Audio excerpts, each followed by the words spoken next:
नमस्कार दोस्तों, स्वागत है आपका SSC learning point by Singh sir. चलिए फिर आज शुरू करते हैं 12 जुलाई का शिफ्ट 1 का पेपर। एमटीएस की सीरीज चल रही थी ना अपनी, उसी को कंटिन्यू करते हुए चलते हैं अगले पेपर पे। चलिए फिर स्टार्ट करते हैं बिना देरी किए हुए।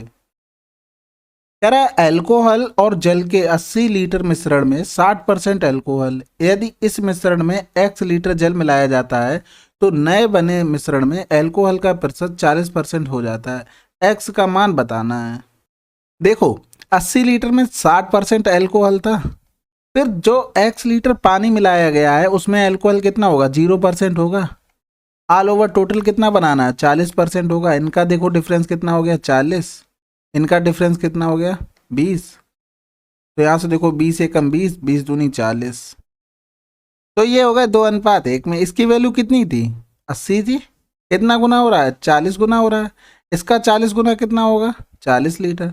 यानी कि जो पानी मिलाया गया वो कितना मिलाया गया, 40 लीटर मिलाया गया। अगला सवाल, बॉबी और बिली का एक काम को क्रम से 28 दिन में 20 दिन में पूरा कर सकते हैं। वे 5 दिनों तक एक साथ काम करते हैं, जिसके बाद बिली काम छोड़कर चला जाता है। शेष काम बॉबी अकेले कितने दिनों में पूरा करेगा। देखो 28 दिन में कौन कर रहा है, बॉबी, और विली कर रहा है तुम्हारा 20 दिन में। एलसीएम लेंगे, देखो इसको क्या ले सकते हैं, 7 चौक 28 लिख सकते हैं। इसको क्या लिख सकते हैं, 5 चौको 20। 4 तो आ ही गया दोनों से, और 7 और 5 का एलसीएम क्या होगा, 35। जब इनकी इफिशियंसी निकालेंगे तो सीधी सीधी कितनी, 5 आ गई। यहाँ से जब निकालेंगे इसकी 5 सत्ते 35, 7 आ गई। ठीक है, अब 5 दिनों तक क्या किया, एक साथ काम किया, यानी 7 5 12 12 पंजे 60 काम किए कर लिया। यहाँ से टोटल काम कितना आ गया, 4 पंजे 20 और 4 3 12 और 2 14। तो काम बचा कितना, 14 से 6 के 8, 80 काम बचा। ठीक है, जिसके बाद बिली काम छोड़कर चला गया। अब काम कौन कर रहा है, बॉबी कर रहा है, तो शेष काम बॉबी करेगा, यानी कि 80/5। तो कितने दिन में कर देगा, 16 दिन में। अगला सवाल, देखो नीचे एक तालिका दी गई है, बताया गया है कि भौतिकी और गणित में ए द्वारा प्राप्त अंकों के बीच धनात्मक अंतर कितना हो। देखो भौतिकी में कितने उसने नंबर लिए, ए ने 22 लिए, और गणित में कितने लिए उसने, 12 लिए। दोनों का डिफरेंस क्या है, 10। आंसर आ गया। अगला सवाल, दो संख्याएं इस प्रकार हैं कि पहली संख्या दूसरी संख्या की 4 गुनी है। देखो पहली संख्या दूसरी संख्या की 4 गुनी, दूसरी संख्या 1 है तो पहली संख्या कितनी होगी, 4 होगी। यदि उनका औसत 65 है, यानी 4 1 5, 5/2, इसकी वैल्यू कितनी है, 65 है। दूसरी संख्या ज्ञात करनी है, यानी 1 की वैल्यू ज्ञात करनी है, यानी 65/5 गुणे 2 कर दो। 13 पंजे 65 होता, 13 दूनी 26। आंसर आ गया। अगला सवाल, 900 मीटर लंबी एक ट्रेन 1200 मीटर लंबे प्लेटफार्म को 70 सेकंड में पूरी तरह पार कर सकती है। ट्रेन की चाल बताइए। देखो ट्रेन की चाल क्या कैसे निकालेंगे, स्पीड बराबर क्या होता है, दोनों की डिस्टेंस जोड़ दो, 900 प्लस 1200, और कितने सेकंड में, 70 सेकंड में पार कर जा रही है। जब जोड़ेंगे तो कितना हो गया, 9 2 11, यानी 2100/70 हो गया। जीरो से जीरो सातिया 21। ये आ गया तुम्हारा किस में, मीटर प्रति सेकंड में। चाहिए किस में, किलोमीटर प्रति घंटा में, यानी 30 गुणे 18/5।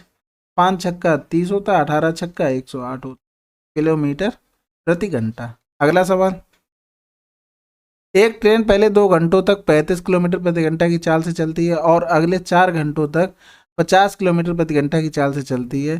पूरी यात्रा के दौरान ट्रेन की औसत चाल क्या है। देखो हमने बहुत बार ये फार्मूला बता चुके। टोटल डिस्टेंस कितनी है, 35 गुणे 2 70 हो गई, और 50 गुणे 4 200 हो गया। टोटल टाइम होता है बटे में, यानी 4 2 6 हो गया। यहाँ कितना आ जाएगा, 270/6 हो गया। 6 चौक 24 हो गया, 3 बजे 6 पंजे 30, यानी 45 किलोमीटर प्रति घंटा। आंसर आ गया। अगला सवाल, 12,000 की राशि 1 वर्ष के लिए 15% की वार्षिक ब्याज दर से उधार दी जाती है, जिस पर ब्याज वार्षिक रूप से चक्रवृद्धि किया जाता है। यदि ब्याज अर्धवार्षिक रूप से चक्रवृद्धि किया जाता है तो 1 वर्ष की अवधि में अंत में उसी प्रारंभिक राशि पर कितना ब्याज प्राप्त होगा। देखो सवाल बिल्कुल सिंपल ही था, लेकिन यहाँ पर क्या था, ये लिखना था कि कितना अधिक मिलेगा या कितना ज़्यादा मिलेगा, ये निकालना था, तो वो इसमें छूट गया। ठीक है, तो यानी कि डिफरेंस की बात हो रही, 1 साल में कितने टाइम स्लैब बनेंगी, 2 बनेंगी 6 महीने की, तो यानी कि डिफरेंस की बात आ गई 2 साल की। तो हमने फार्मूला अभी भी बताया, R/100 और ये निकालना था डिफरेंस हमको। तो देखो 15% अर्धवार्षिक के लिए क्या लिख सकते हैं, 15/2% रेट हो गई है। तो देखो पी की वैल्यू 12,000 आर की वैल्यू 15/2 यानी कि 15 दो 225 बटे कितना हो गया 4 बटे 100 इंटू 100 हो गया। ये चला गया तो एक जीरो और चला जाएगा, यहाँ से काटेंगे तो 4×3 = 12 हो गया, यानी कि 3 × 225 बटे 10 हो गया। गुणा कर दो 3×5 = 15, 3×2 = 6, 7, 3×2 = 6 बटे 10, यानी कि 67.5 रुपये अधिक मिलेगा। अगला सवाल, विशाल का एक बैग को 40% के लाभ पर बेचता है, यदि उसे 880 रुपये का लाभ प्राप्त होता है तो बैग का क्रय मूल्य क्या है। देखो 40% की तो वैल्यू ही दी थी ये, तो ये 22 हो गया, 22 × 100 कर दो, 2200 आंसर आ गया।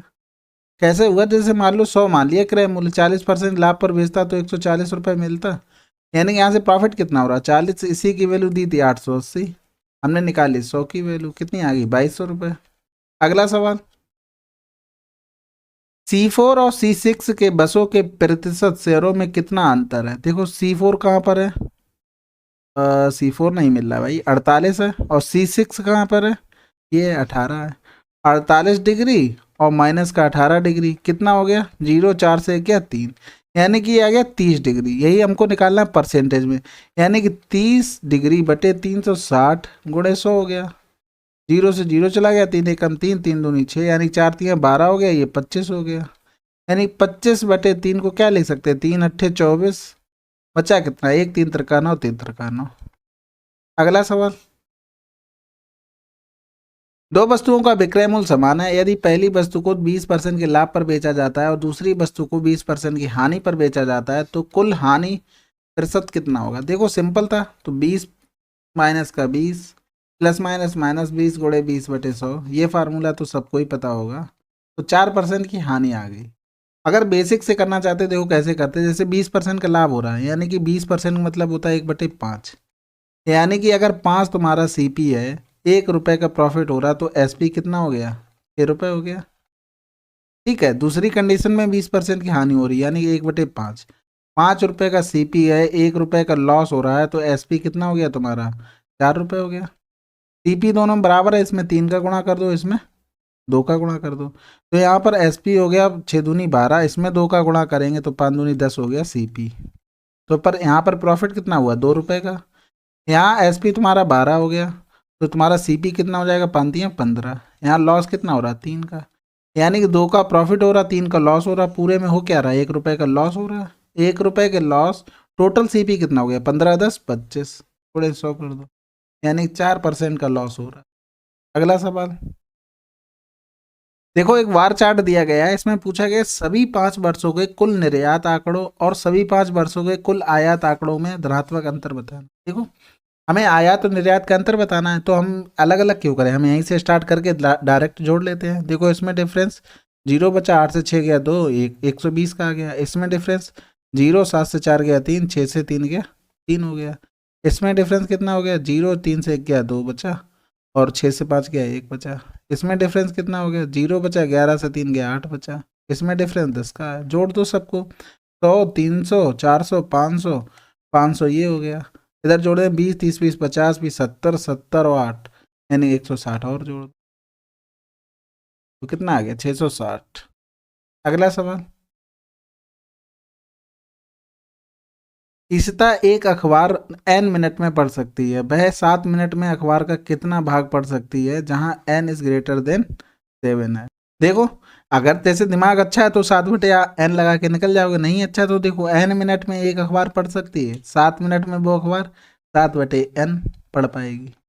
अगला सवाल, एक घनाव की लंबाई चौड़ाई और ऊंचाई इतनी है तो घनाव का आयतन क्या है। 4×2 = 8 आंसर आ गया। ये भी नहीं कर पाओ फिर क्या, देखो आयतन तो पता होगा ना, LVH होता है। अगला सवाल,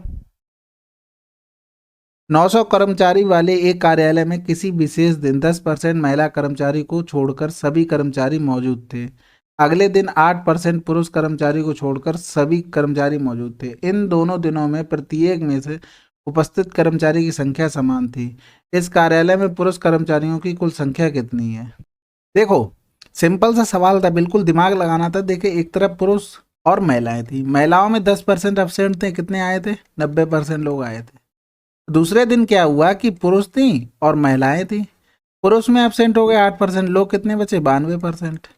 ये दोनों क्या था बराबर था। देखो 100p प्लस 90m बराबर हो गया 92p प्लस का 100m। 100 तो 100 कट गया होगा। अब देखो 92p इधर आ जाएगा, 8p हो गया, इधर हो गया 10m, यानी p/m कितना हो गया 5/4, 9 हो गया टोटल। 9 की वैल्यू कितनी थी 900, कै गुना हो रहा 100 गुना हो रहा। पुरुष का पूछा गया 5 का 100 गुना कितना होगा 500। अगला सवाल 16:x समानुपात x अनुपात 196। देखो यहाँ सिंपल, देखो दिख रहा है ना, इन दोनों का गुणा हो रहा है और एक्स स्क्वायर बराबर क्या हो रहा है 16 गुणा 196, और यहाँ पर हो गया 4 और यहाँ हो जाएगा 14 एक्स बराबर, यानी एक्स बराबर 14 चौकू 56। अगला सवाल देखो p बराबर ये दिया गया है और इसमें क्या करना है, सॉल्व करके p की वैल्यू बतानी है। डिवाइड है 5/6, ऑफ का मतलब गुणा होता है। ये हो गया 6 में 54, 9 पन्ना 45, ये हो गया 10 चौक 40, 4 एक कितना हो गया 45, माइनस 45 माइनस का 22, ये कैंसिल आउट, आंसर क्या आ गया माइनस का 22। अगला सवाल अच्छे के पास 3 वस्तुएं हैं जिनमें से प्रत्येक का क्रय मूल्य समान है। उसने प्रत्येक वस्तु का मूल्य उसके क्रय मूल्य से 30% अधिक अंकित किया है। 15 वस्तुओं को उसने प्रत्येक पर 20% की छूट पर, शेष 15 वस्तुओं को प्रत्येक पर 10% की छूट पर बेचा, जिससे कुल 630 रुपये का लाभ प्राप्त हुआ। प्रत्येक वस्तु का क्रय मूल्य बताइए। देखो हमने मान लिया 100 रुपये था, उसने ये 30% अधिक किया तो ये हो गया। 15 वस्तुओं को उसने 20% की छूट पर बेचा है, यानी 15 वस्तुएं 20% छूट पर बेचेगा तो कितने में बेचेगा 80% में बेचेगा, यानी 13 अट्ठे 104, यानी कि 104 रुपये में बेच रहा है। तो यहाँ से देखो प्रॉफिट कितना हो रहा है 4 वस्तुओं, यानी 15 वस्तुओं में कितना प्रॉफिट हो रहा है 60 रुपये का।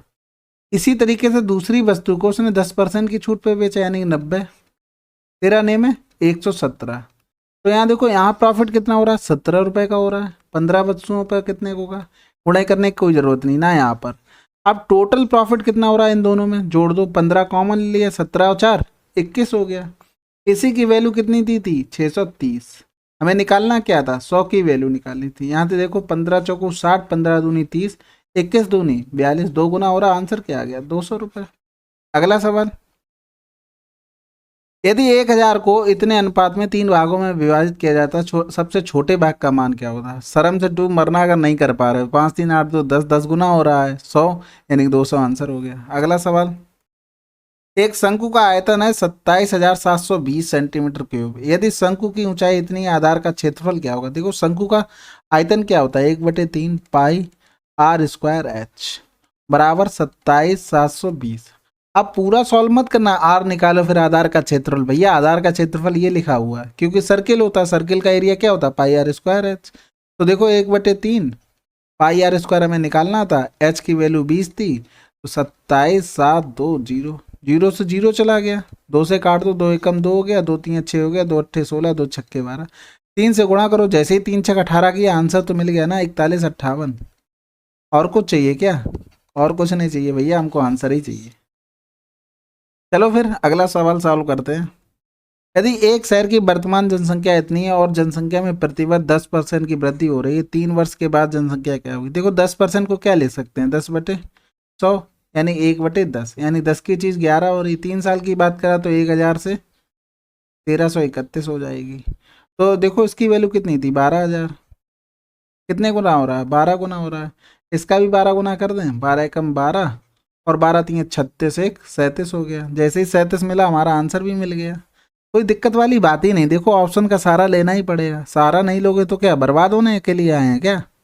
चलो फिर बर्बाद तो होना नहीं है। अगला सवाल एक त्रिभुज का आधार 16 सेंटीमीटर और इसका क्षेत्रफल इतना है। दिए गए आधार के संबंध में इसकी संगत ऊंचाई बताइए। देखो बेस इंटू हाइट होता है, बराबर 144 दिया है।